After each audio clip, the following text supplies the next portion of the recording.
வாழ்க்கையில முன்னேற ஆசைப்படுறது தப்பு இல்லைங்க. எதையாவது பண்ணி எப்படியாவது முன்னேறிடணும் அப்படின்னு நினைக்க கூடாது. அப்படி நினைச்சா ஏதாவது சிக்கல்ல மாட்டிக்கிடுவோம். கடவுள் உங்களை ஏத்த வேலையில உயர்த்த வருங்க. சில பேரு எப்படியாவது காசு பணத்தை சம்பாதிச்சிடணும், அப்பதான் வயசான காலத்துல நிம்மதியா உட்கார்ந்து சாப்பிடலாம்னு நினைப்பாங்க.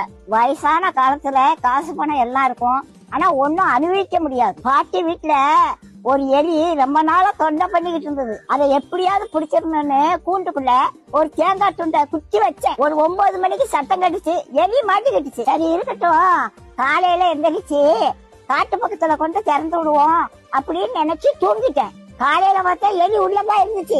ஆனா அந்த தேங்காய் துண்டை அதை நக்கி கூட பாக்கலங்க.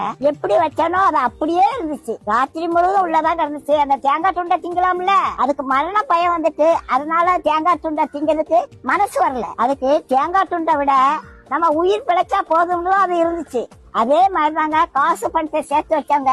கடைசி காலத்துல ஒன்னையும் அனுபவிக்க மாட்டாங்க. லட்டை பார்த்த உடனே வாயில எச்சி வரும், ஆனா டாக்டர் சொன்னது ஞாபகத்துக்கு வரும், லட்டை தின்றாத சுகர் ஏறி போயிரும் அப்படின்னு சொல்லியிருக்காங்க. ஆசைப்பட்ட ஒரு லட்டை திங்க முடியல, காசு பணம் இருந்து என்ன செய்ய? கடவுளோட ஆசீர்வாதம் இருந்துச்சுன்னா கடைசி வரைக்கும் நல்லா சாப்பிடலாங்க.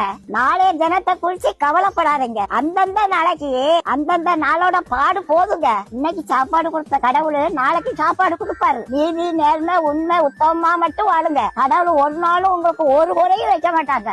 நம்ம எப்படி சம்பாதிக்கோங்கிறத கடவுள் பாத்துக்கிட்டே இருக்காருங்க.